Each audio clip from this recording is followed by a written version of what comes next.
یه گروه نوجوان دارن به سمت یه کلبه کنار دریاچه میرن. وقتی به کلبه کنار دریاچه میرسن، راب و کارا با هم وقت میگذرونن و بقیه برای دیدن جنگل بیرون میرن. برندن هم یه حسگر حرکتی رو درخت نصب میکنه تا از وجود خرسان مطلع بشه. بعدش اون سه نفر دور و بر رو میگردن و یه خونه مخفی تو جنگل پیدا میکنن. اونا فکر میکنن خونه خالیه و داخل میرن. داخل خونه یه رادار داپلر پیدا میکنن و زیر یه ملافه خاکی یعنی یه رادیوی نظامی پیدا میکنه. بعد برندن چند تا عکس روی دیوار پیدا میکنه که نشون میده این خونه مال هانتر بوده که قبلا تو ارتش بوده و حتی فضانورد هم بوده. همون لحظه هانتر با کامیونش برمیگرده و اونا سریع از پنجره بیرون میزنن. هانتر وارد خونه میشه و متوجه میشه ملافه خاکی جابجا شده. اما وقتی خونه رو میگرده اونا رفته بودن. وقتی به خونه برمیگردن تو اخبار میبینن که ابرهای مرموزی تو سرتاسر دنیا ظاهر میشن. این ابرها خیلی سریع دارن گسترش پیدا میکنن. اما هواشناسا نمیفهمن چه خبره. برندن به بیرون نگاه میکنه و متوجه میشه ابرها تو این ناحیه هم دارن طوفانی میشن. اونا بیرون میان تا بهتر ببینن و راب متوجه میشه باتری ماشین خالی شده. هانتر بیرون از خونش یه سفینه میبینه که از ابرهای طوفانی بیرون میاد و کپسول‌هایی رو به زمین میفرسته. یه انفجار نورانی اتفاق میفته و هانتر دچار تشنج میشه. توی کلبه کنار دریاچه کارا بیدار میشه و میبینه یه کپسول دیگه داره روی زمین فرود میاد. وقتی راب سراغش میره میبینه که کارا جلوی پنجره یخ زده و وقتی بهش دست میزنه بیهوش میشه. راب داد میزنه و بقیه میان و کارا به حالت عادی برمیگرده. در همین حال برندن دوربین حسگر حرکتی رو چک میکنه و چیزی ترسناک رو توی تاریکی میبینه. اون دوستاش رو صدا میکنه تا نشونشون بده و وقتی با دقت نگاه میکنن متوجه میشن که هانتره. راب عصبانی از خونه بیرون میره تا دنبال اسلحه‌اش توی ماشین بگرده. بی خبر از اینکه هانتر داره از پشت درخت‌ها تماشاش میکنه. وقتی راب برمیگرده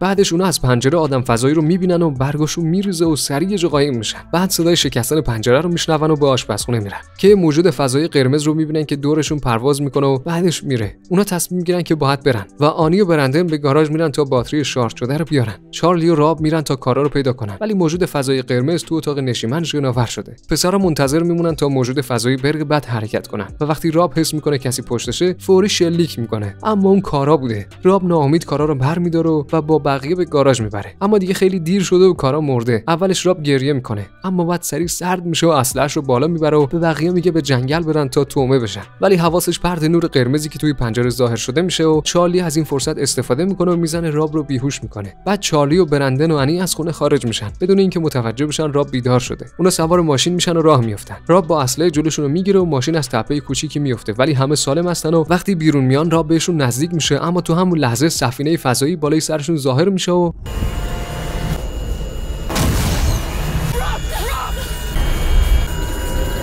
اونا با ترس توی جنگل میدوئن و برندن ناخواسته روی تله خرس پا میذاره و چارلی سعی میکنه تله رو باز کنه ولی فایده ای نداره. آنی هم به خونه هانتر میره و با رادیوش درخواست کمک میکنه. ارتش بهش میگه که باید منتظر تیم نجات توی دره بمونه. بعد از اینکه تلفن رو قطع میکنه متوجه میشه یه موجود فضایی پشتش قایم شده و فرار میکنه. چارلی یه صدایی میشنوه و یه شاخه برمیداره اما هانتر از پشت بهش نزدیک میشه و بعد تله خرس رو برمیداره و به برندن میگه که آسیب به پاش زیاد جدی نیست. تو همون لحظه آنی برمیگرده و بهشون میگه که یه موجود فضایی تو خونه است و هانتر بچه‌ها رو به یه جای دیگه میبره و خودش هم میره آدم فضایی رو تو تله بندازه. بعد از اون بچه‌ها دنبال هانتر به خونش میرن و هانتر پای برندن رو جا میندازه که باعث میشه برندن از شدت درد بیهوش بشه. هانتر میگه که حاضر قایقش رو بهشون قرض بده ولی اگه میخوان زنده بمونن باید تا صبح منتظر بمونن. ظاهرا نور خورشید متابولیسم موجودات فضایی رو مختل میکنه و باعث کند شدن اونها میشه. بعدش داستان خودش رو براشون تعریف میکنه. تو سال 1995 اون یه فضانورد بود که توی شاتل بررسی‌های قبل از پرتاب رو انجام میداد. یک لحظه پلک زد و بعد بیدار شد و روی بدنش تتوهای عجیبی پیدا کرد. هانتر میگه اینطوری موجودات فضایی انسان‌هایی رو که پتانسیل دارن برای ارتقای بعدی علامت گذاری میکنن و اینا دارن آزمایش‌هایی انجام میدن و امشب یه آدمربایی بزرگ خواهند داشت.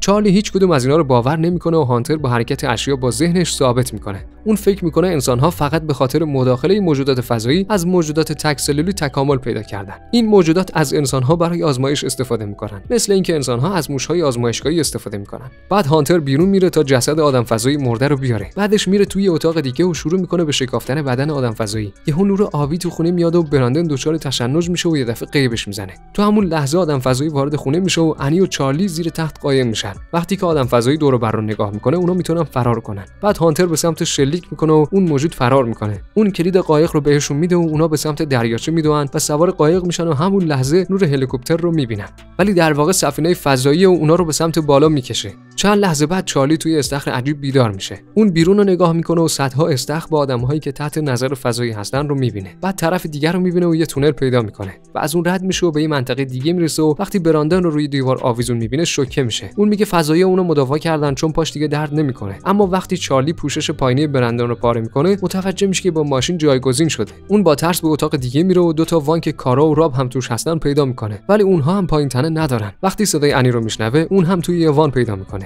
بدن انی هنوز کامله و چارلی اونو برمی‌داره تا نجاتش بده و زمین میفته که باعث میشه لوله‌هایی که به کمر انی وصل بودن جدا بشه و باعث بیهوشی اون بشه. تو همون لحظه فضایی‌ها میان و چارلی یه چاقو پیدا میکنه و تو وان قایم میشه و بعد به فضایی ضربه میزنه، ولی اون صورت چارلی رو میگیره و زیر آب میبره. چند لحظه بعد چارلی بیدار میشه و به یه دستگاه وصل شده که وقتی فضایی روش آزمایش میکنن دوباره بیهوش میشه. دفعه بعد که چارلی بیدار میشه توی جنگل بدون لباسه و متوجه میشه بدنش حالا تتوهایی مثل هانتر داره. لباساش مرتب کنارشه و نزدیکش آنی هم بیدار میشه، اون هم تتو داره. هیچ کدوم یادشون نیست چه بلایی سرشون اومده، ولی به هم بوسه میزنن و بعدش برمیگردن به خونه و میبینن برندن و راب دارن ماشین رو برمیدارن. تو چند ثانیه کارا هم که کاملا زنده است بهشون ملحق میشه. هانتر توی خونه‌اش به بدن فضایی که مثل یه عروسک روی دیوار آویزون کرده نگاه میکنه. خبرها میگن 20000 نفر شبانه ناپدید شدن و دوباره برگشتن و ارتش اونا رو قرنطینه میکنه. بعد از ظهر بچه‌ها سوار ماشین میشن تا برگردن خونه و همون لحظه جاده رو سربازها و پلیسا مسدود میکنن و اونا تتوهاشون رو میبینن و مجبورشون میکنن از ماشین پیاده بشن. بعد اونا بحث میکنن که چیکار کنن و با اینکه زیر لب حرف میزنن آنی میشنفه که درباره کشتنشون حرف میزنن و بعد